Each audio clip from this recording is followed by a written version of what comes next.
Welcome everybody back to round two. Thank you very, very much for continuing to participate. I really can't thank you enough for your time and expertise. What I'd like to do, I don't actually, how many participants do we have? How many people do we have listening? 25, 28. Oh, excellent. Great. So for those folks who are joining us in the public, I would love for us to do a very brief introduction of who we are and what our general area of expertise is. Short, really, just 2 lines. And also keep in mind, this is recorded and people will be watching it later. So hopefully people will have access to a little bit about us. I will start and we'll play popcorn. So whoever I pass it to will then pass it to somebody else. So my name is Miriam Ashkenazi. I'm a select board member for the town of Brookline. My areas of expertise are public health and equity and vulnerable populations. And I'm going to pass it to Melissa. Hi, everyone. I'm Melissa Goff. I'm the Deputy Town Administrator. I'm here to provide support to the committee. And, obviously the budget is the main focus of my job. And who are you sending it to, Melissa? I'm going to send it to Arthur. Arthur Conquest, town meeting member, area of expertise, vulnerable population, Native, African, Asian, and Latino individuals within the town. And who are you sending it to, Arthur? Oh, I'm sorry, Chaz. Thanks, Heather. I'm Chaz Carey. I'm the town administrator. I just want to emphasize for the group that we provide support, obviously, to this committee and guidance in terms of the budget, but Melissa and I and Tyler do not vote. This is a community committee and it is made up of community members and they make the determinations here. So I just want to bring that up, but and with that, I'll pass it to Brian. Thanks, Chaz. Brian Kane for Lincoln Road. I chair the transportation board in the town of Brookline. I guess transportation is my area of expertise. And who is left but Tyler? Oh no, Mike. Sorry, Mike. Go ahead. My mentor in transportation matters. That's right. I used to be an expert in transportation. I'm Mike Sandman, a member of the select board, along with Miriam, and formerly chair of the advisory committee, which is the town finance committee. So if I have an expertise of any sort, it's on numbers. Tyler. Hello, Tyler Belisle-Toller. I am the ARPA administrator for the town of Brookline. I'm just here to provide support, make sure that everything that we're doing is compliant. Pretty broad stuff. Thank you very much. And our final member is Jenny Raitt, who will join us shortly. And she is an urban planner. And she is currently the executive director of the Northern Middlesex Council of Governments. And so she has, as you would imagine, expertise in urban planning. Funny how that works. Thank you. So I just want to go over a few things mostly for the public. I imagine this committee already knows this. As we go through phase 2, I want to carry forward our commitment from phase 1 for transparency. And so I want to just reiterate that we will continue to have public meetings. We will do the vast majority of any deliberations during these public meetings. We will have a public hearing. Please mark your calendars. March 31st will be our public hearing. At that time, we hope to have a near final slate of recommendations for the select board. And we would love to hear the public's input on what that near final slate, how that looks and how it's working before we then will have another final session to deliberate before we present our recommendations to the select board. The meetings are recorded. Please encourage people to come. We will always have an opportunity for public comment. And what else? And if you want to if you want to watch all the last phase 1 meeting, those are all posted. Everything will be on the website. All the grant applications, all the scores, everything we do will be visible to the public. So you have that commitment from us. On the same note, I ask that you, if you are a grantee, or even if you're not a grantee, but you're general public, please don't lobby the ARPA members individually. We have an email address that somebody will pop in the chat for everyone. It's ARPA review at brooklinemass.gov. Please feel free to advocate for certain grants, but do it to that email address. That way we all see it. And I've asked all, thank you, Tyler. I have asked all the ARPA review committee members not to meet with individual organizations so that we are not unduly pulled in one direction or another. I think that is it. Does anybody have anything else to say before we get started? All right, I don't see anybody's hands raised. Thanks, Mike. So similar to, there's a few things similar and dissimilar to phase one. In phase one, we had a list of organizations and grant applications. The town was clustered with the community applications. This time around, Chaz has collated most of the town grant applications, reviewed them and prioritized them. And Chaz, you correct me if I get anything wrong. And what we've discussed is we pulled those aside, all of the town municipal department applications in one separate spreadsheet. I'll ask everyone to take a look at those. You don't have to do a deep dive. You're just looking for red flags saying, hey, I need to know more about this, or I'd want to pull this one so we can discuss it as a committee. If in most of these things are, like new vehicles for town departments. So unless you really have an issue that we need to discuss, we're going to just take that slate as is. You will see in then the rest of the applications, there will still be some town department grants for us to review. Those either didn't make the cut in terms of priorities for Chaz and as the town administrator, or they were not reviewed, they didn't get in front of him, or they didn't get in front of him in time, or for whatever reason. We'll take a cursory look at those. I would caution you to keep in mind that we are already spending about $4 million of the remaining. Tyler, how much? Of the remaining 44, of what? Of what? Yeah. Yeah. What, So depending on how premium pay is voted on, we're at about 10 million. okay. So out of the remaining 10 million, 4.2 essentially is being set aside for the TA town administrator's priority agenda. So to further spend money on a town department's request, I want you to have a higher bar. So I really want you to say, yes, this is really something we should be funding. Does that make sense? Got it. Arthur, do you Yep, yes. Jenny, you just joined us. I don't know how much of that you heard. But we have a separate slate of town departments that Chaz has identified as priorities. That's about 4.2 million. Take a look at it. If there's anything on there that's a red flag, let us know. Otherwise, we're just going to move that forward as a slate.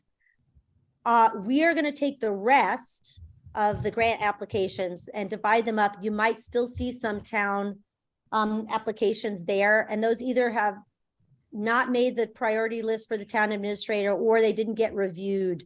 And there'll be a note that says that they didn't get reviewed, so you'll know.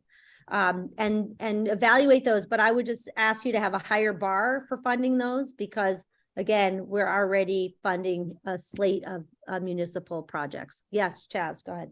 Yeah, actually, I reinforce that and thank the committee for this, and thank you for the consideration on this front. Obviously, the reason why I allowed or encouraged other town departments to submit things that were not on that approved list was to give us the broader community a sense of where some outstanding town needs still are, so people understand that that the town is is still working towards a lot of different priorities, and what isn't funded in ARPA, we are looking for other ways to fund. But we are cognizant of this committee's request that the towns ask for round 2 not exceed half of the available funds. And that is what we have done with the priority list. And we have attempted to prioritize, green asks that makes up around $4 million, and the rest are, while not necessarily related to that platform, they are things.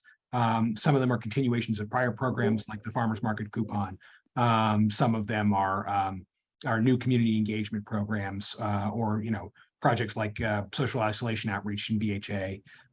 So we're very grateful for the committee's review of this, and we are happy to answer any questions. But I just want folks to know that I have absolutely no problem with you saying to town asks that were not accepted, thanks for the information, but no thanks, unless it is something that is a high priority for you. Thank you. And Chaz, Deborah Brown brought up, there's a comment in the Q&A, and I'm gonna read it, and I think it's worth us addressing. The concern that half, or in this case, 4 of the remaining $10 million is being used for infrastructure, green projects and consultants, with not very much of it being used to benefit disproportionately impacted individuals by COVID. And so I'm going to turn that to you to. That's a very fair question. And I think there are there's a two-pronged answer to this. One is, from a purely ARPA perspective, there is a category of ARPA funding called public sector capacity. One of the things that ARPA allows its grantees to do is to provide money to municipalities or localities or whatever for services that were impacted, the capacity of services that were impacted by the pandemic, and for the re-evaluation. For example, one of the, when we look at the capital projects on there, the senior center and the public health building, a big portion of that electrification project is also making sure that those buildings, which are critical to the needs of our community, can be operational in the event of another pandemic. That is to say, we don't have to shut them down. They will be up and running during the pandemic.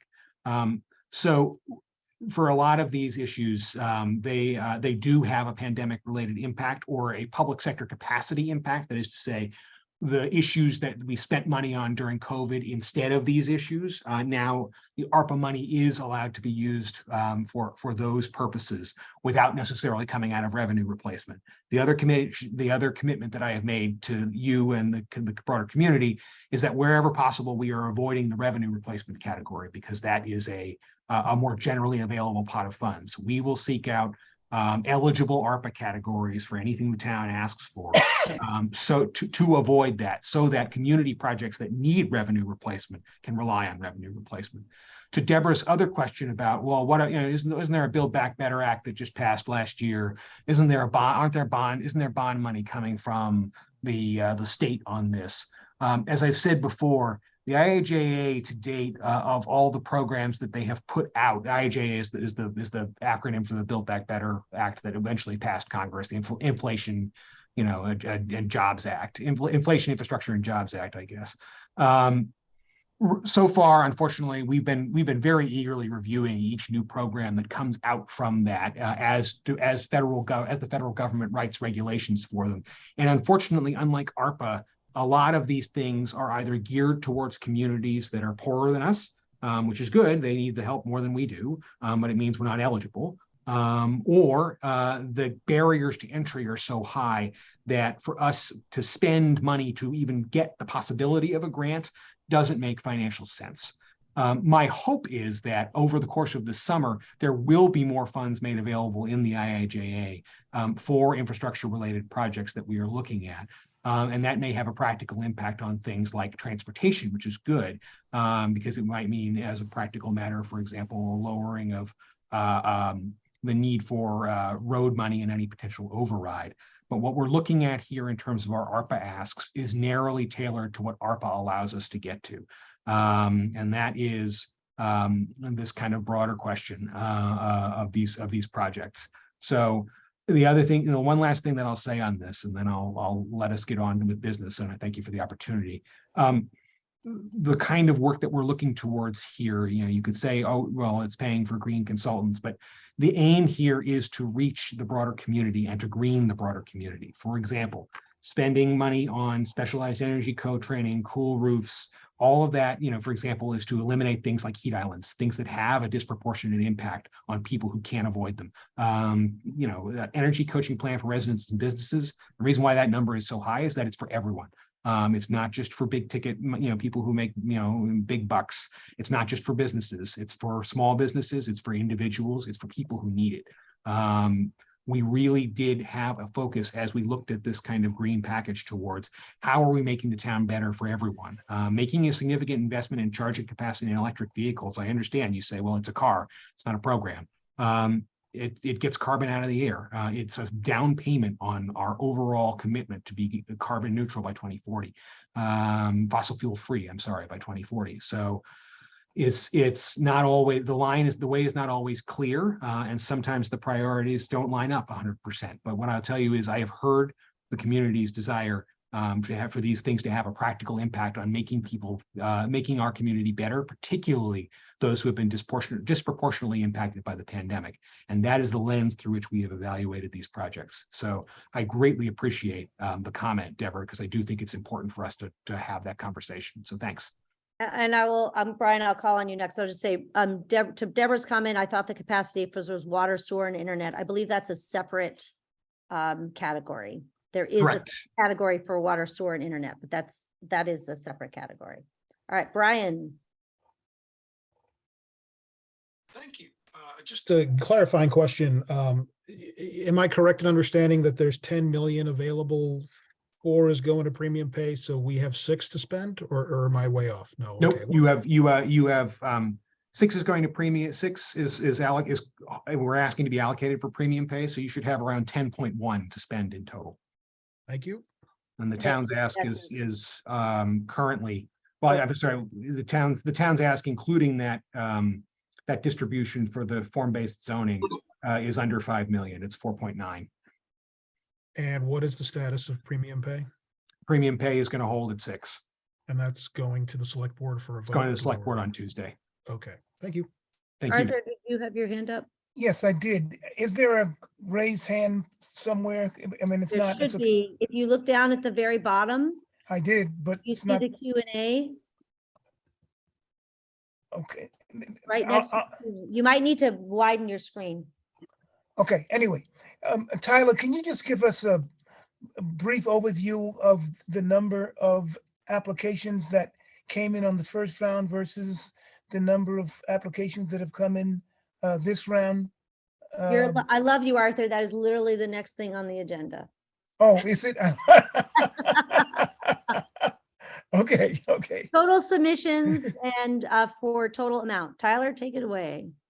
Oh, yes, I was just gonna get to that. Thank you. So I haven't actually done a comparison to round 1, but when we're looking at round 2, and if anyone recalls it, that would be great. But for round 2, we received 56 applications altogether. Again, some of those were duplicates. I don't have a number yet, but those were duplicates of what was already in the aggregate proposal from the town. So trying to do some adjustment, which I'm still working with a few department heads, waiting to hear back from them on some clarifying questions. But still, we got about 56 applications. Adjusting for those duplicates right now, we have about 30 million worth of requests. And I remember round 1, and we had about 80 grant applications asking for about $80 million, no, $160 million in requests. Right, yes. So it's thank you.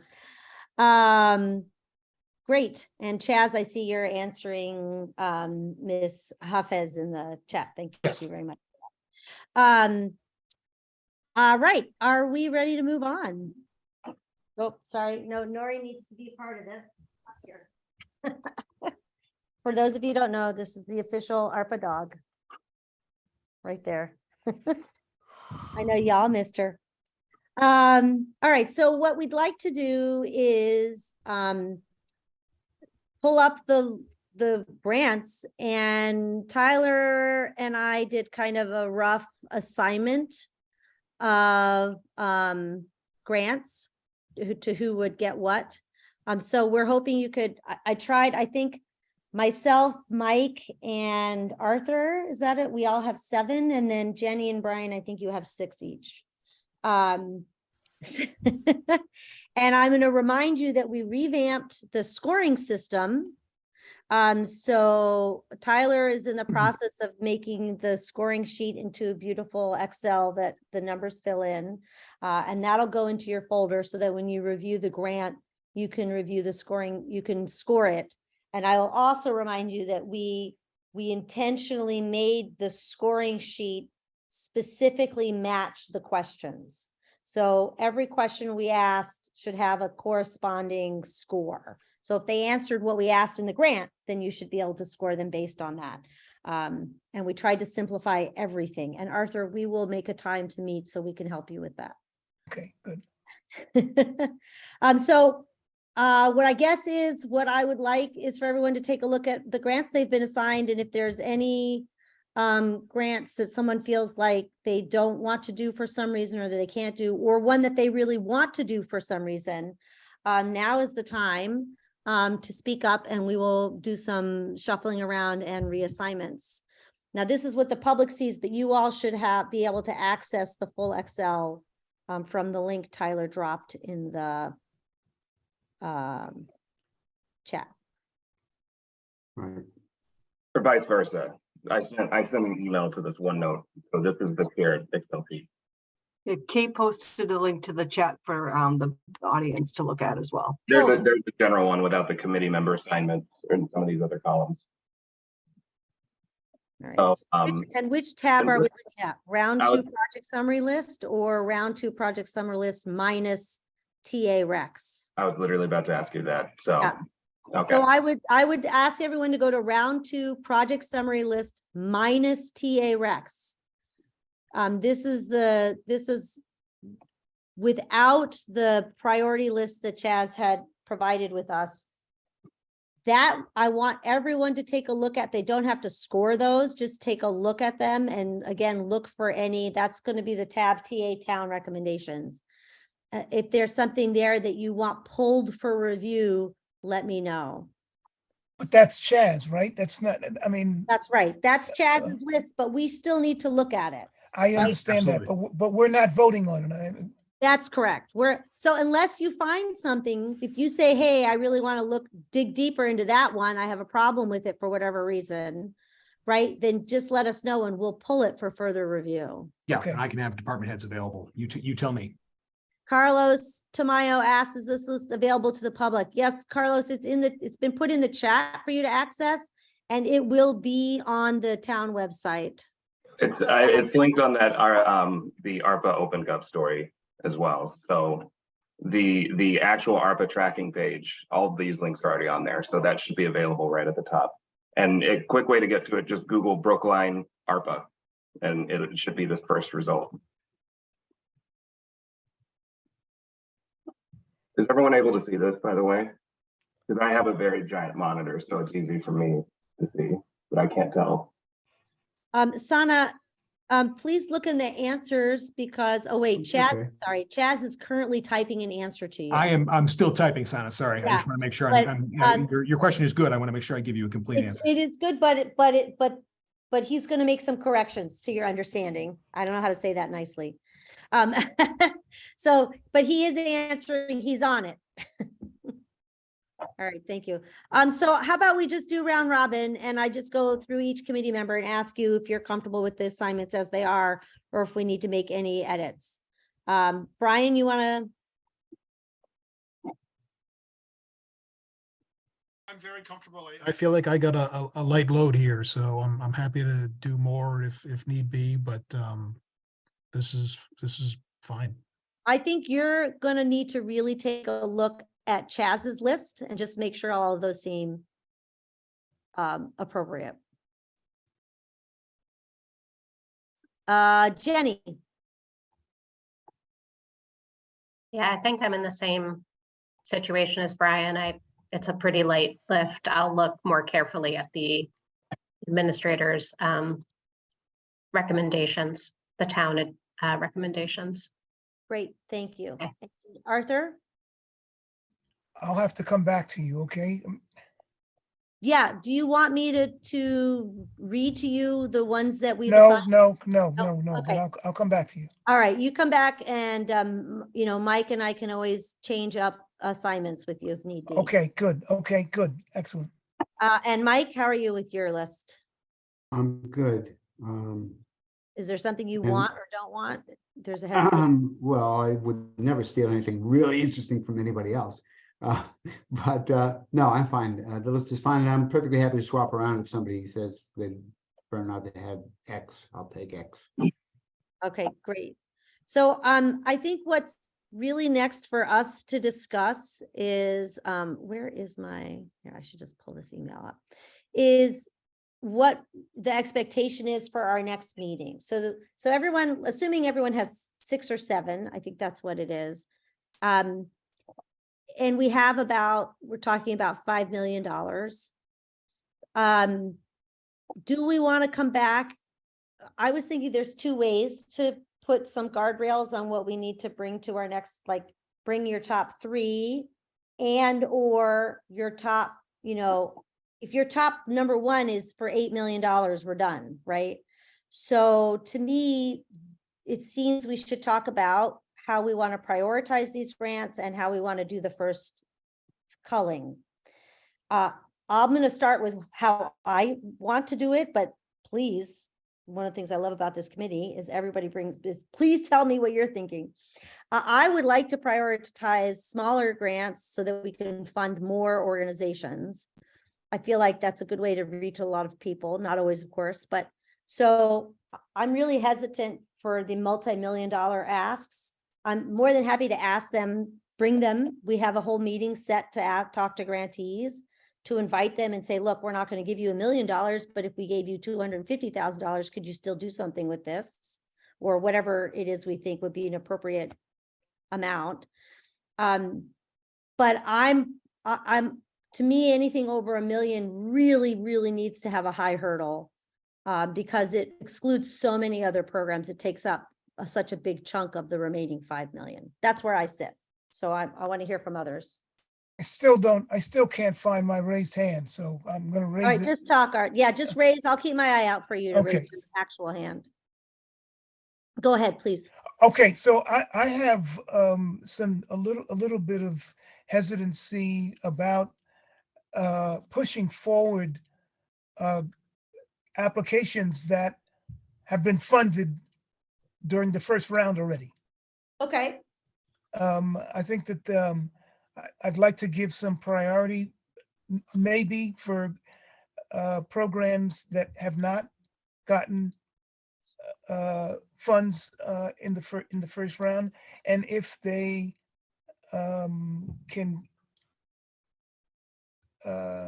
can't justify why, or they can justify why they should be given funds for the second go round.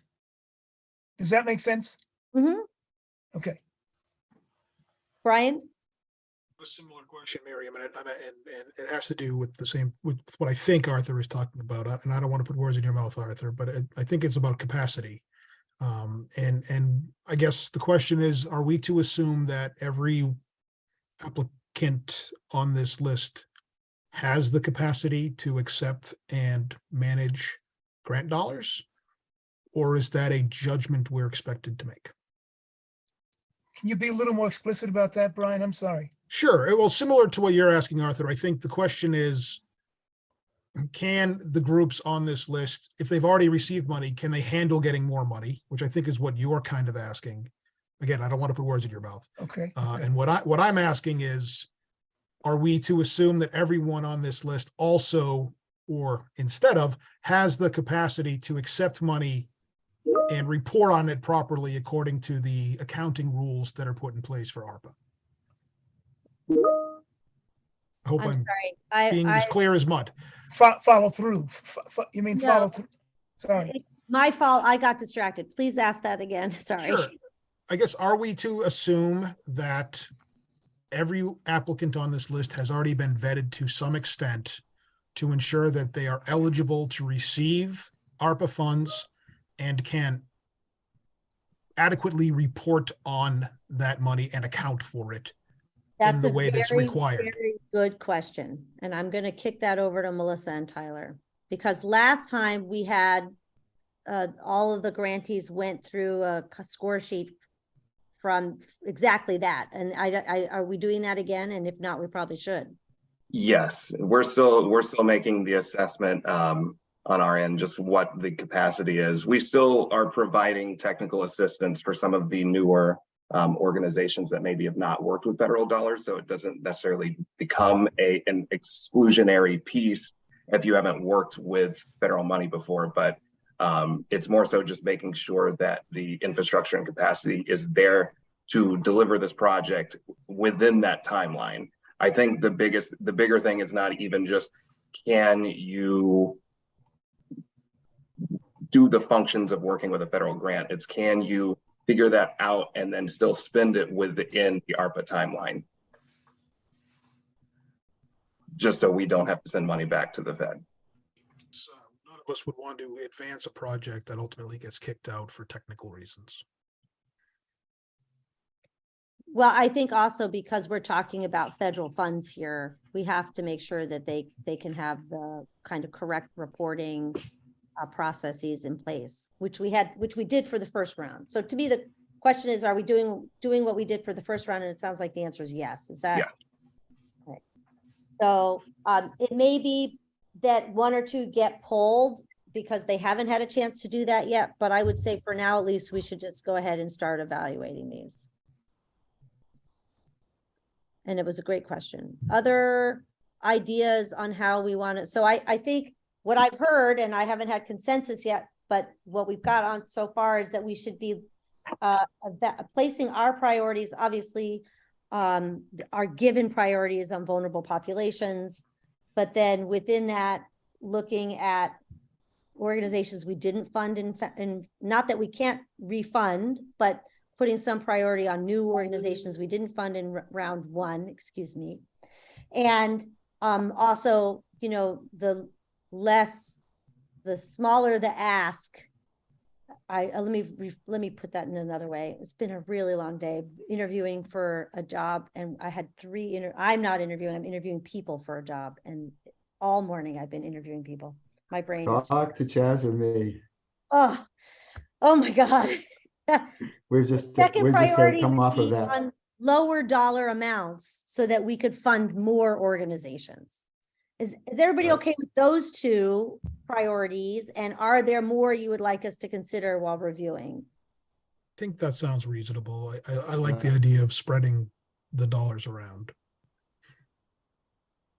Great. Not prioritization is what I mean. You know what I mean. Yeah. So what I would say is when you go home and you're reviewing your 6 or 7 grants, and you come back at the next meeting with your top 3, preferably 4 if you really can't decide, keep the dollar amount in mind, right? So if you're coming with 4 grants worth more than 2 million, then maybe you should only come with 3 grants, right?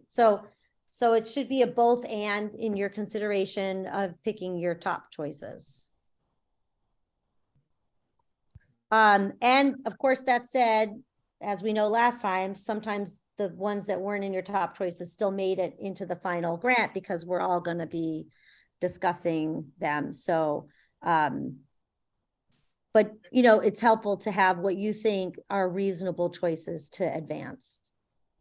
So Miriam, is the expectation that we sort of stay in our lane and just do the 6 or 7 we've been assigned, or do you want us to look at everything? So that's a good question. This is something we dealt with at the last round. So I will be very clear. The expectation is that you look at your 6 or 7 and everybody looks at the town administrator's priority list. I don't expect you to look at the public health ones.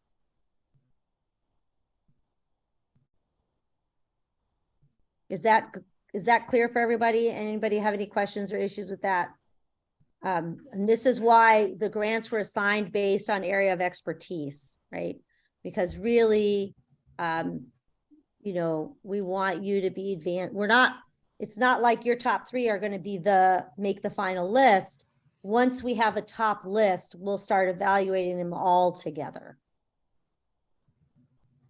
Right? I just want that to be clear, not only for you, but for the public. Arthur, go ahead. But I'm I'm leaning towards focusing on vulnerable populations within the assignments from other individuals, rather than Chaz's request for a tank for the. I'm just joking, but you know. So you're leaning into the 7 that you've been assigned. Right, I am, but I'm also, if I have to, if I can, look at whatever other vulnerable population proposals that are there, which I might be able to add a comment to or whatever. So I think the vulnerable population ones were divided between you and me. Okay, So so then I would just come to you then. Yeah, then all right, I fine. would, yeah, Okay, fine. No, leave it there. great. I'm gonna just address, I'm gonna finish this conversation and then I'll address some of the comments in the Q&A that Chaz has not addressed. Thank you, Chaz. Are we clear? Are we good with what we're gonna do? Yes, and I'm fine with Arthur and I both, because there were again a lot of vulnerable population grants, so I split them between the two of us.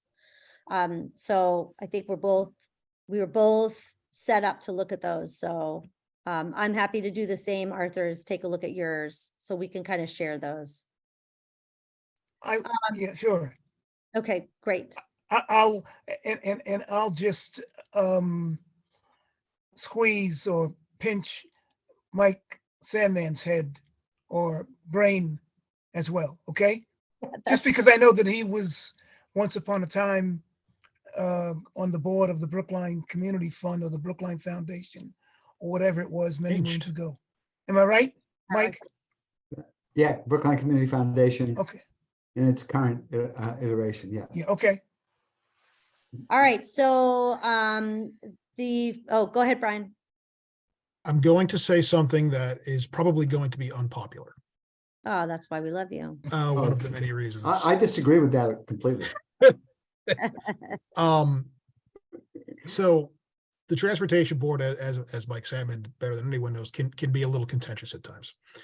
We have moved to turning off the Q&A and the chat from the public to the committee members and the board members. And I recommend we do that here.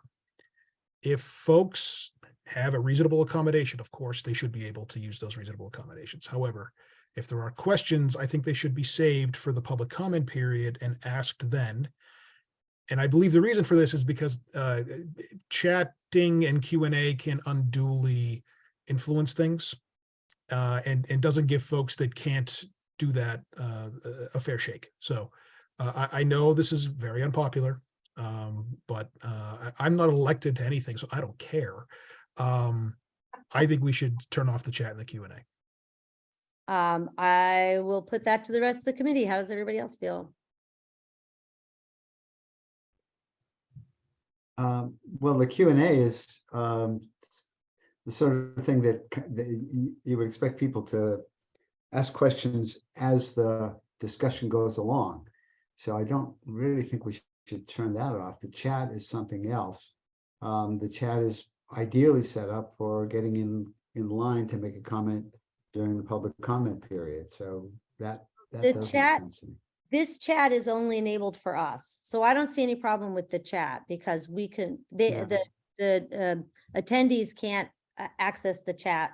We can send something out to everyone, but they, they can, and actually, do you want to say that, Melissa, or do you want me to say it? Sure, I was just saying we can set the ground rules at the beginning of the meeting, like the advisory committee does, that the chat is, for committee members to identify that they want to speak, and that the Q&A is not to be used, that AC sets that at the beginning of their meeting and they remind people as that happens. So if that's your preference on how to manage the public comment part of the meeting, I think that's a way that I've seen that's worked quite well. And when you say the Q&A, they only want the Q&A used for like when there's like a logistical problem or? So I don't know that the Q&A can totally, I know for the board meeting that we use the Q&A when there is public comment, but if during the meeting, the Q&A is used, it doesn't interrupt the debate. It's basically, you know, a way to kind of identify that you want to speak. That's how, you know, a lot of people use that for. Got it. Thank you, Melissa. Jenny? I definitely hear what Brian is saying, but I just don't think that's necessary with this group, and the way that we have it structured here. I think that there are various ways that we could have people be engaged, and I don't have a problem with the Q&A at all. One way that we could continue to engage people is we could ask them to submit comments in advance to the ARPA email address, as we've requested multiple times, but we can kind of reinforce that again. That would be a way to get sort of a comment or something that somebody wants us to address during the meeting, like a question or something like that. I think maybe if we set a deadline, like send comments to this email address by this date, and then we'll talk about it during the meeting, is one way to do it. I think we could also have, you know, people be very clear, like I think to maybe what Melissa was explaining in the Q&A, explain exactly what goes in the Q&A. I know we've done that before again, but maybe we need to do it to repeat what goes in the Q&A, so that it's not, you know, causing some sort of stress or influence or something else.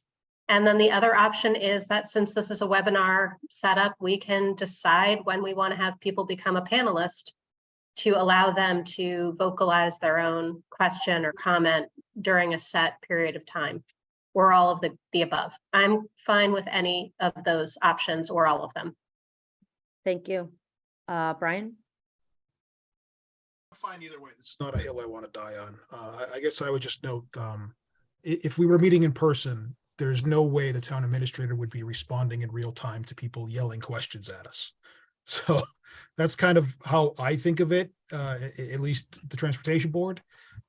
We wouldn't ask the town staff to sort of stand to the side and be answering questions in real time. So whatever we decide is fine. I'm good. And I understand the chat is disabled for except for us, and that's cool. So I'm good. Thank you.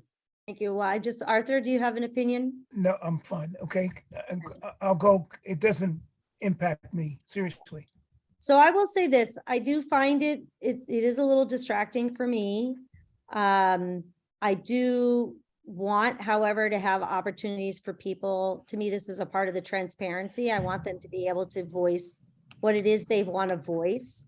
I would ask, and I think this is maybe what we do is the expectation setting that Melissa suggested. I think that's a nice middle ground, and wrap that in Jenny's suggestion about asking people to please email us, and or if they can, please wait until public comment and actually get up and say their comments.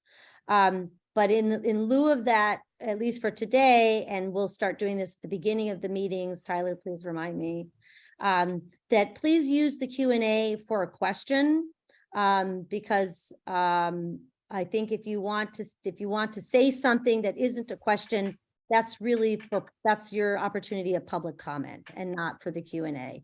The Q&A should be directed, especially at a question of something we're actively discussing. If you don't understand something, if you need clarification, that's the best use of the Q&A. Otherwise, we'd love to hear you in public comment. All right. And to that, I will say, Samuel Pierce has a question. Will priority be placed on vocational employment and minority business development?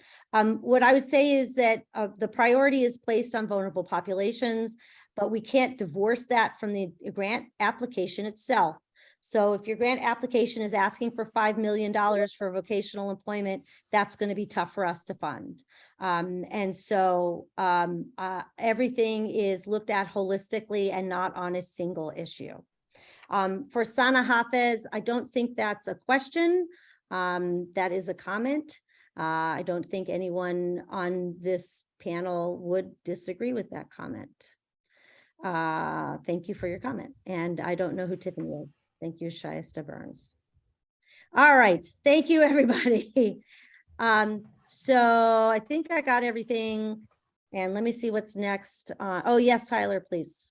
Oh, did we have something else? I thought we were at public comment, so I can wait before that. Oh, let me see. I was just gonna check my sign applications committee members, action items we talked about. So our next meeting is March 3rd. Please return with your top 3 or 4. Please keep in mind the final dollar figure. And Tyler will have scoring sheets for us by, Give me until at least Thursday next week, just with a few other things going on. all right, thank Better. you. So we are gonna turn over to public comment, and then are you gonna do public comment, Tyler? Yes, and I just wanted to make one comment before public comment as well. So everything, I'm going to repost the link again, because I get a lot of questions about this of where's this information and where's that. Everything is going to be on that story, the budget tracker, the links, everything with the timeline, all of the updates go there. So I just want to stress that again, because I do point that out in a lot of emails to folks. And I know the applications have not actually gotten uploaded yet. It's just a summary list. I will also have that next week. I'm working with a few applicants just to do a few last minute edits on those applications. Just there was a few minor tweaks that they wanted to make. So I'll have that list finalized and uploaded on the website then, but it'll be uploaded to that website that I just linked in the chat. So that's all I wanted to say. And I'm just gonna, Sana had asked a question about the amount of funding, and I actually think it's a good idea just to, because Chaz answered it, but I think everyone might want to hear this. That we received 43 million, 22 went to round 1. Some amount of it, I can't come up off the top of my head, came to non-competitive grants. So things that the town and select board agreed to spending money on that did not come through this committee. And then 6 is going for premium pay, and that leaves 10 million left for this round. So it is not that only 9.1 has been allocated to vulnerable populations in round 2, it's that we have 10 million for round 2. I hope that clarified that. Okay, and probably it didn't. Wonderful, thank you. Sana, I'm gonna ask you please to come to public comment, which is now, to ask your question or make your comment. Great. Go ahead, Tyler. I'm turning it over to you. All right. So with the public comment, it looks like Sam is the first one with his hand raised. So Sam, I will promote you to speak. You have 90 seconds starting now. And Sam, you are muted. Thank you. I was just gonna say, I thought that it was important to include some of the revolutionary and I would say technologically advanced programs, specifically the flight program. I thought that that was something that would be a game changer, and I would really like to see some consideration really placed on that one specifically, because especially since President Biden just came and talked about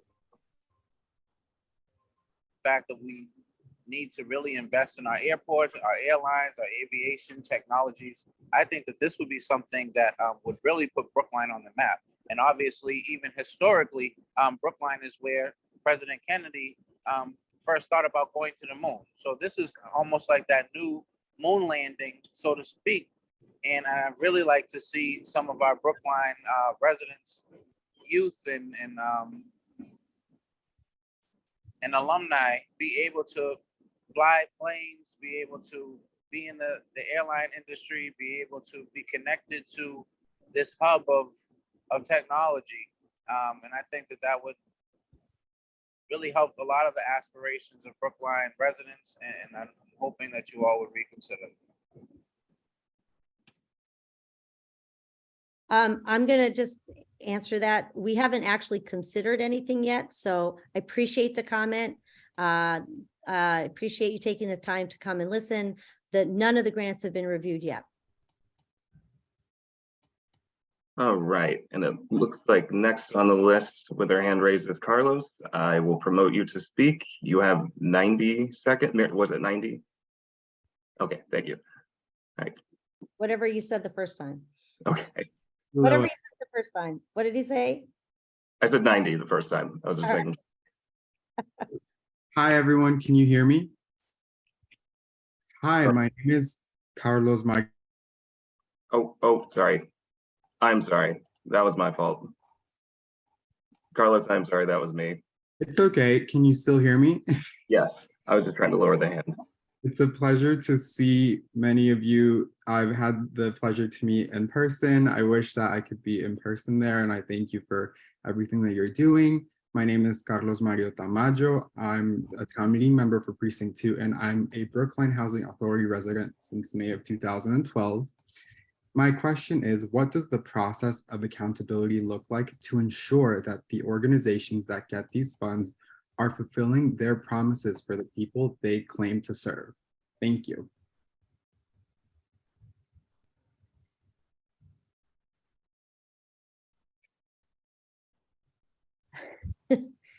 So I don't know if we're supposed to answer or just go through the.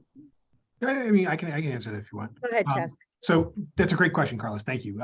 You know, this is federal, as we all are fond of saying, right? It's federal money. It has a lot of federal strings attached to it. And, you know, as a lot of the round one participants, you know, I think were concerned about, including BHA, you know, there was a lot of red ink that went back and forth between these groups to get a document that was legally enforceable, that ensured that they complied with the requirements of ARPA and the requirements of the town, which is to say, you agreed to do this. And if you don't do it, there are consequences both under federal law and to us. And we're confident that we have that oversight over them. Tyler does a lot of work on, you know, we have to report every quarter on what's going on back to Treasury. And that requires a lot of paperwork that he does. And we're very grateful to him for doing that because it's he's nodding tiredly because it's a lot of effort. But that requires talking with these subrecipients, if it's a subrecipient agreement, and saying, what are you doing? How are you, what are the outcomes? Are you actually doing what you said you're going to be doing? Are you done? You're going to be done by 2024. It's important for us to know all of those things so that we can report back to the Treasury Department on a regular basis. So yes, we have a lot of oversight in place. It's why it took a while for the round one money to get out the door, because we wanted to make sure those agreements would hold up. But you know, we are monitoring that very closely. So thank you for that question. And I'm just going to add to that, Carlos, because I think it's a really important question and I appreciate you asking it. All the grantees have to do quarterly reporting. Tyler and Arthur have done site visits and we'll be doing more site. Oh, no, you haven't done site visits. Arthur's done site visits. And we have more planned. And I think it is an ongoing question that we are asking ourselves as well. So it is a part of the conversation. I don't think there's a magic bullet to tell you every program is doing everything exactly as it was supposed to. I wish. But certainly it's something we are trying to make happen. And Arthur, go ahead. I just want to make clear, this is a very complicated, circuitous process. It's not something that we can register, evaluate overnight. I think it's going to be some time. We've only distributed the funds, I'm going to say, in the last 8 months. How much can you find out after 8 months? Sure, some things, but it's what's going to happen over the long term. Okay, whether or not we can see some changes, at least for me, changes in the lives of people on the long haul. And I think it's going to take some time. Let's hope that we do better this second round. Okay, with some. Oh, Arthur, you froze. Arthur's frozen. I think I don't want to put words in Arthur's mouth, but to say is that we have had lots of discussions about how to continually center this question. So it is on our radar. Oh, Arthur, you're back. You froze after Let's Do Better the second round. Okay, quite, let's just try and improve on what we've learned, okay, after the first round. This is new for many of us, and I'm going to work as hard as I can to try to improve the lives of people in this community, especially the vulnerable population. Great, thank you, Arthur. Anyone else? Let's see, so Shatasha was the next, so I will promote you to speak. Oh, allowed to talk, hold on, sorry. All right, and Shatasha, I just promoted you, so you have 90 seconds. Hi, my name is Shatasha Barnes. I am the mother of a 2-year-old. We live in 218 Brookline High Street, and BMC, they support me with transportation fees, like with getting my son to childcare, because we live in Brookline and we have a voucher and he cannot, you know, go to Brookline schools, which makes it hard for me because to commute to his school is an hour away. And I don't have a car, the weather's bad, he's 2 years old. They helped me with the cab fare and with the gift card that was given to me before Christmas, which was grateful because I was able to get my son some Christmas gifts. I would like to find a daycare for him to go to that's closer to me.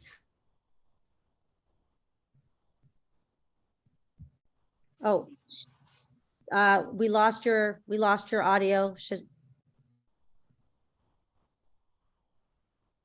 She's also frozen. Yep. Hang on one second. We'll give her a few. Hello? Oh, you're back, but we lost you. Oh, I'm sorry. Where part did you lose me at? Cab fare, transportation.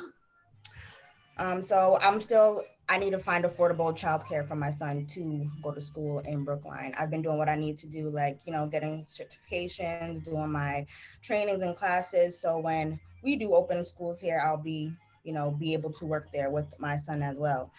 Also, as you can see, my Wi-Fi is unstable. It's going in and out, and that would be also something else that, you know, single parents and, you know, people like me will probably need some assistance with, because I'm trying to talk and you guys can hear me cutting up in and out. And I want you guys, you know, I have to advocate for myself and for my son. So I just want everyone to be able to hear me clearly. You know what I mean? What else? I'm sorry, I took some notes.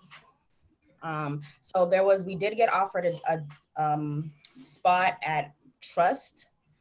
I don't know if you guys know about that, but they didn't, you know, let us know that my son needed to be fully vaccinated, which doesn't, how do you? Oh, we lost you again.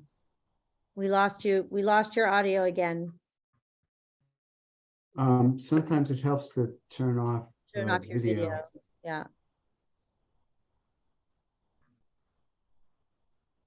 We'll give her a little leeway on the 90 seconds, Tyler, because of the technical problems. Can you hear me now? Yeah, but you might want to turn off your video because it might make us easy. It might help with some of the bandwidth issues. Okay, can you hear me now? Yeah. A little bit better.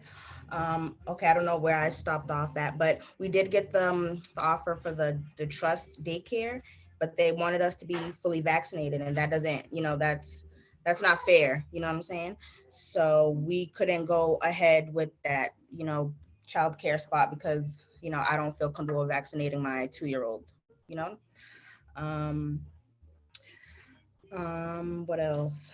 I'm just trying to find, you know, affordable local childcare, and I'm excited about the new childcare program that BNBC is bringing to Brookline, because I'm going to be part of that as I'm doing what I need to do now to be able to, you know, work with my son, because that will be the best thing for me. And a number of my friends that also live in 218, they're also getting assistance as well.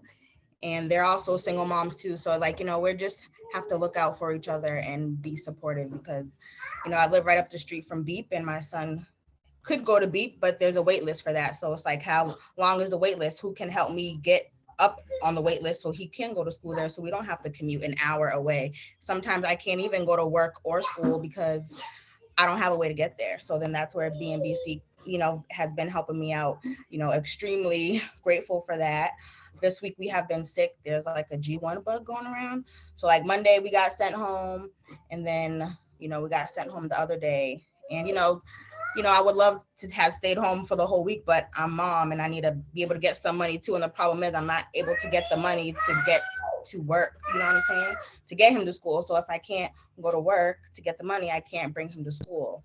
So, and it would be a little bit easier if the schools were closer, or if we could, go to, there's so many schools and daycares in arm's reach distance from where we live on 218 High Street. And it's very terrible that we cannot go to any of them.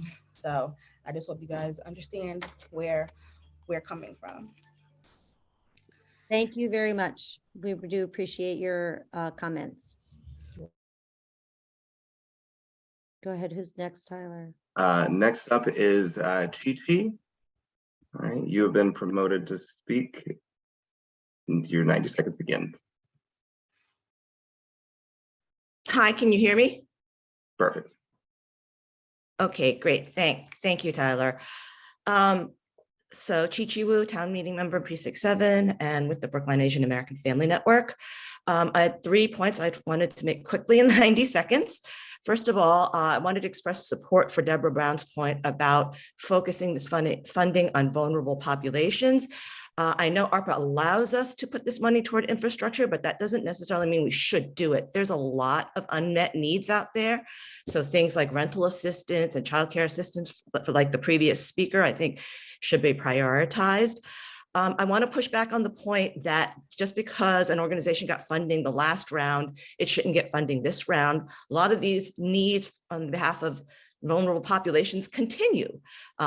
Just because it got an organization got funding last round, I'm just going to use the proposal we submitted as an example. Mental health supports for Asian American students. The mental health needs of Asian American students hasn't gone away. In fact, it's gotten worse after the Monterey Park and Half Moon Bay shootings. And so the need continues. And then finally, just to point out, because it's my job as head of BAFN to point out that when we talk about vulnerable populations and communities of color, I know you guys all know this, but for the public and for the record, the largest racial minority in this town is Asian Americans. And we are not all wealthy, well-educated, well-off folks, professional degrees. 14% of BHA residents are Asian American. There's a lot of need in our community too. Thank you. Thank you, Chi-Chi. And I just want to say, if you've already spoken, please email us. We really want to get through all the folks who have not yet had a chance to speak. If at the end we still have time, we'll call on you, but you're going to be last in the queue if you've already had time at the mic. Go ahead, Tyler. All right. Okay, next up is Donnell. I'm promoting you to speak. You have 90 seconds. Good afternoon, everyone. Donnell O'Neill, Senior, town meeting member from Precinct 4. I'm also on the advisory committee. I wanted to give my support for the Black and Brown Club. They've, with all they've done, the short time that it's been up and going, Black and Brown Club they've done more than any other organization for Black and Brown residents in town to date. Christmas. A woman spoke earlier about Christmas and transportation, how the Black and Brown Club, how they really came through and how they supported the most vulnerable population in town with these gift cards for Christmas. They helped so many families out this year, and we've only been up and running for a little while. And so like all these initiatives down to the aviation, to childcare, the vouchers, transportation, I feel, we've proven, Black and Brown have proven that we can get it done. And we know where exactly to go to help the residents in this town who are most vulnerable and need it. It's a proven track record. This organization is, I don't see any other organization in town that has done what Black and Brown has done to date. So in regards to their requests, I'm urging you to take a real good look at everything that's been requested, because it's not for nothing. It's to help the town as the whole town, everyone in this town. So I urge you to really consider these proposals from the Black and Brown. We've proven ourselves. Just allow this organization to continue to help those who actually need the help, who are most vulnerable. Thank you.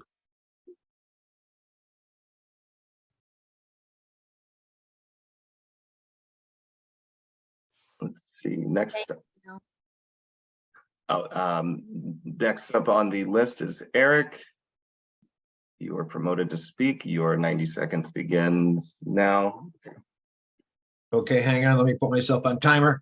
Okay, I'll have to speak quickly, 90 seconds. I'm a monolingual white boy, doctor for 48 years, mostly taking care of Black communities, including large numbers of families with limited English proficiency, particularly Haitians and Somali, both in New York City for a 10-year sentence when I was a Yankee fan, Charles. But then I was cured after moving to Boston after 2 years. When my wife and I agreed to have kids in 1989, I wanted to move to JP because of its progressive reputation and diversity. But we chose Brookline because of similar reputations and its great public school system. I'm now retired to some extent and on the Immigrant Advancement Committee, and we have a proposal, the ARPA proposal for $22,000 to take the Welcome to Brookline document and translate it into at least 5 languages. I realize now, I wish I had asked for twice that 22,000 so we could put it into at least 10 languages. And we could reach out not only to our beloved members who have left countries like China and Russia, but also to other countries that this town should be proud of reaching out to, like particularly Black countries like Haiti and Somalia. So I would like all of you wonderful people on this committee to think about all of these proposals. Do they include language access, which Brookline is now supposed to be increasingly committed to? And if there's any way of doubling that doggone thing we put in for $22,000, Jesus, we should put that. Welcome to Brookline, I'm sorry, I'm over time, is like a menu. It's not designed just for people who are in our restaurant to have them pick it. No, this is something restaurants put online and in their window and in a language that people can understand, inviting people into our programs, showing them what we have and having them pick what they need and want. And I think this great town of ours should reach out to communities like the Haitian immigrants, the Somali immigrants, yes, and the Ukrainian immigrants, and any other language group that we could help. Sorry, you gave me 2 minutes and 20 seconds. Thank you very much. And I love all of you. You're an amazing group. For obvious reasons, my style would not tolerate the rules of public meetings. So I'll try to. Thank you very, very much. We appreciate your comments. Tyler, who's next? Let's see. Next up on the list is Santa. You've been promoted to speak. You have 90 seconds. Thank you so much. I just wanted to address something that I heard earlier. Black and Brown encompasses all minorities that identify as such, Asians included. I'm South Asian. I'm very clearly a brown person.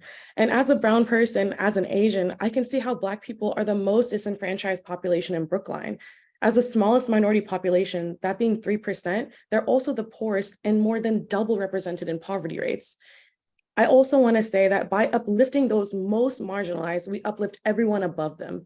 This shouldn't be seen as competition, rather as the most effective way to uplift all marginalized communities, some of which we've mentioned in the call.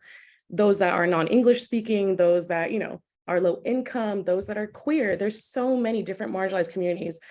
That being said, as someone that sits at the intersection at a lot of these communities, I'm a first generation Muslim American woman, this is clear to me that uplifting marginalized communities that serve primarily marginalized communities is the only way to get this done. I want to rephrase my question earlier that I really hope that that's a priority for the committee, people that live in these communities know what the best solutions are for them.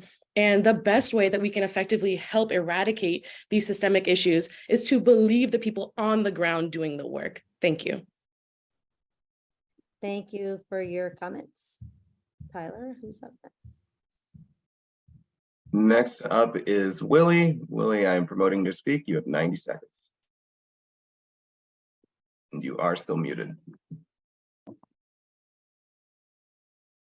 Can y'all hear me? Perfect. I'm from Mexico. I am a contractor over 16 years. I'm sorry, And, Mr. Johnson, we're not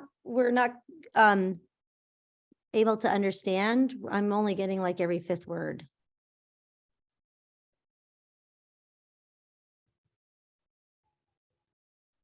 Is it just me or is? No, you're right. It's an audio problem. Can you hear me, Miriam? I can hear you, Arthur. Yes, I think it's him. I think it's Willie Johnson. Yeah. Mr. Johnson, can you? I can hear y'all. No, Mr. Johnson. He has access to the chat now that he's a panelist. He can put his message in the chat. That's a good. And we can read it out loud. Or can you access the Q&A? If you want to put your comments there, I'll read them out loud into the public record.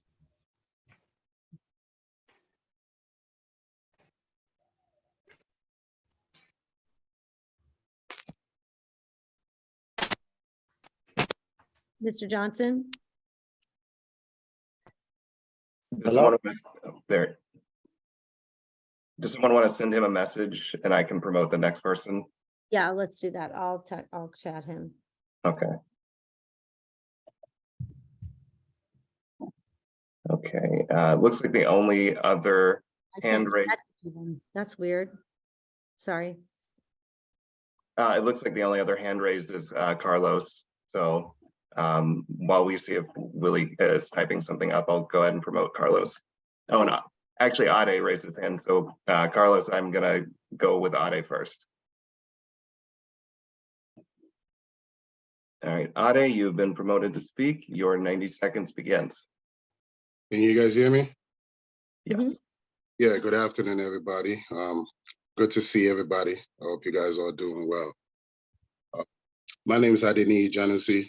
I'm a father to 2 Black children, and I'm Brookline resident, and definitely a pillar in my community. Most of you know my work. Miriam, you've met with us. Arthur, you guys know who we are in terms of the leaders that we are in our community. So I just want to touch on a couple of points, not just to push back on what Arthur said. The ability to prove after 8-9 months and spending 22 million, how effective that fund is being within low income community, that should be a data that's available, because as people are doing the work, the data should speak for itself. From round 1, Black and Brown got the smallest amount allocated to the only minority organization, which they are still yet to receive to this day, but have moved more than that funds within our community. We've talked to over 150 families. I don't know no other organization that has done that. I'm a member of the low income community. If other organizations were reaching our community, they will reach my door. So I'm a data, just informing you guys. And on behalf of a lot of people from our community with what you guys have heard, our priorities are clear. This is not a misunderstanding. low-income, vulnerable population would prefer affordable childcare over a RAC program. They would prefer jobs over other programs. So we spent 22 million from ARPA, which according to the BCF report, loss of jobs is number one, affordable childcare number two, affordable housing number three. After 22 million, what problem have we solved? Not one. We have a data too as well, and every other organization that's been giving funds. It's 289 kids in public school. We know some organization that got millions from the first round. These are just kids. What about the family? Low-income community encompasses beyond teens. Their fathers, their mothers, their youths, and their adults as well. So I'll implore you guys to actually look at the data and make sure that you're reaching out to, this time we don't miss the mark, because we did. I had a conversation with Charles as well. I hope we all continue to walk towards the problem. We are from the community. We have established capability as a people within Black and Brown community that we can collectively do for ourselves. No other organization in the history of this town have moved the funds within low income that we have done in a year. Those data don't lie. And if we believe in data, I implore you guys to look at it. And also just one last point to Brian's point. It's not about spreading the funds within organization, it's about capability and who's helping low income people. That is the point. That is what ARPA is meant to do. We hear about a lot of programs. That is not a side effect of the pandemic. The federal government issued these funds about situations that have affected low income from the pandemic. We've read the scope of the Treasury, right? That document. And I hope that this time we really don't miss the ball as a community. I'm from the low income community and I speak for majority of us. We did not feel no effect or no help from round one. There are more residents right now struggling with eviction from low income community. What has the safety net done? So if none of you, open invitation, feel free to reach out to me anytime. We could go knock on some doors. That's what we do. We are part of the community and we know ourselves. So thank you very much. And I hope you guys do consider what the low income community, clearly speaking, that we want. Our priorities are clear. Thank you. Thank you, Ade, for your comments. I'll just wait one little asterisk. Please don't call out individual committee members if you can. Thank you. And Willie Johnson, we're going to try again with you now that we see you on video. Do you want to unmute yourself and give a try?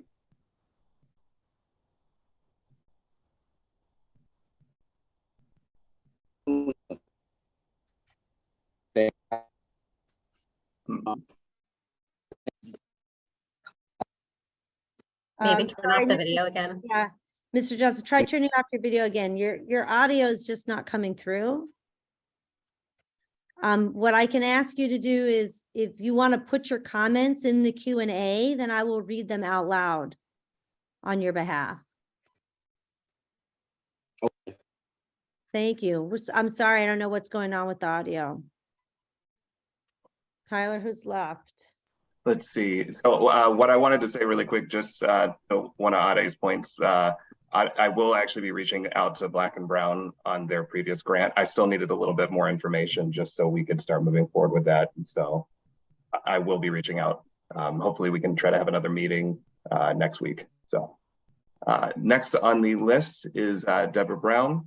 Let's see, Deborah, I'm going to promote you to speak and your 90 seconds will begin. Thank you for hosting this session. I'm not supposed to use names, but I'm going to say that multiple speakers have basically highlighted that, that there's a point to be made. And it's that these funds were intended to help people disproportionately impacted by COVID.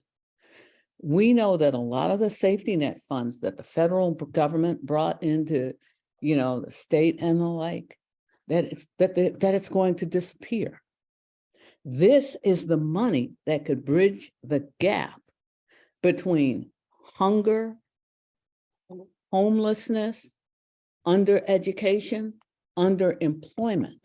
And you know, the only way I know how to say this is that we should not be using such a large portion of these funds to offset the town's shortfall. There's a reason we raise taxes. And if I want to put on my nerdy hat, it's almost like what we're doing is taking money from poor people so that more affluent people don't have to pay their fair share.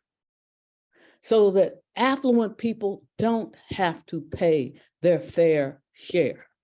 And it's just heartbreaking to think that this town would not raise taxes to pay for vehicles, would not pay more taxes for green infrastructure, and at the expense of people that we know are suffering. Not kind of suffering, are suffering. These are our neighbors. This money is for the entire community, and it should be treated as such. So I'm asking, revisit seriously how you are prioritizing the use of these funds and focus more on those that don't have and don't have the potential for having, because you and I all know, for most of you, in our lifetimes, we will never have another windfall like this. So that's my 2 cents. Thank you, Deborah, as always, for your comments. Tyler, who's left? Let's see. All right, so we have Carlos again and then Ade again. So I will first.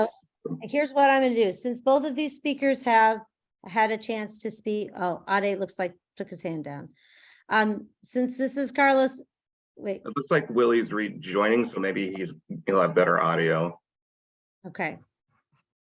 So for those who've already spoken, because we're at 3:26, I'll ask that you please email your comments to us, to the ARPA Review Committee, because we do want to try to give Willie one more chance to speak, and then it's time for us to wrap up the meeting, and you both have already had the floor. Oh, thank you, Carlos. Ade has a quick question. Well, let's go with Willie first. Ade, can you type your question?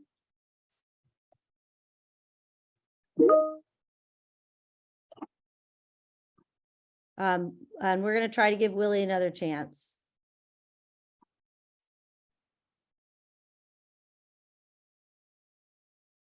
Willie, you can unmute yourself and try to speak.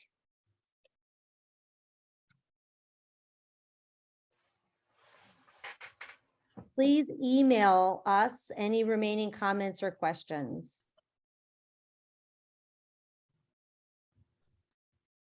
Willie, any luck?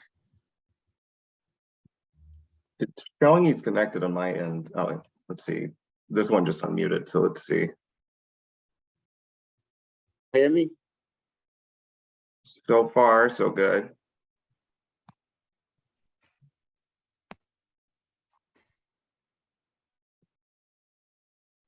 Nope. We can kind of hear you. Do you want to start speaking? We can figure out if it's working this time. Problem. Can he call in, Tyler? Yes, he can actually. Willie, do you want to try to call in? Let me see if I can grab that number. Yeah, we can. Do have to run for 3:30, unfortunately, but thank you for the opportunity. Yeah. 3:30 is with me.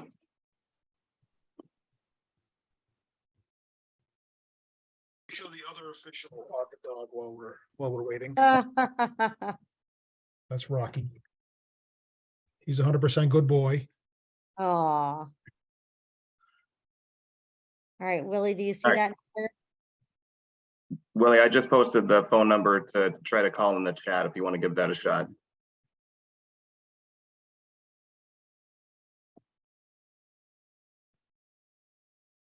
All right, Ade has a question. Ade, keep it quick, please. I promise I would. So my question is, it's my understanding from Chad's explanation, the 11 from North Forks was assigned to the town, and it's left with about 10, as Tyler said earlier. But is it okay for other town departments, since Chaz has consolidated their budget, to come on the vulnerable side and ask for funds? I just wanted to know if that's. Yeah, so it's a good question. We addressed it at the beginning, but I'm happy to state it again. The answer is that we are going to review those, but it's going to be a much higher hurdle for any town departments to receive any further funding, because they're already, the ones that Chaz prioritized are already listed. Thank you. All right, I think we're going to have to give up on Willie. Willie, please email us ARPA review, or please come to the next meeting and try again. Apologies that we could not make it work. I have a couple of quick things first. We have another hand. We haven't closed public comment yet, so. Oh, I'm sorry. Okay, Tamu Jackson, please, 90 seconds only, and then we will close public comment after that.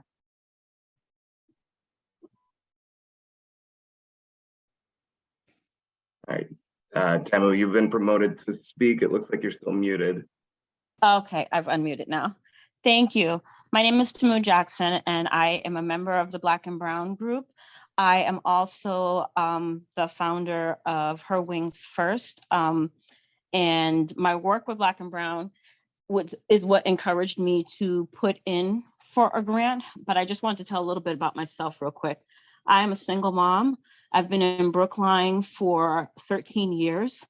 I was a therapeutic foster mom for teenage boys for 16 years.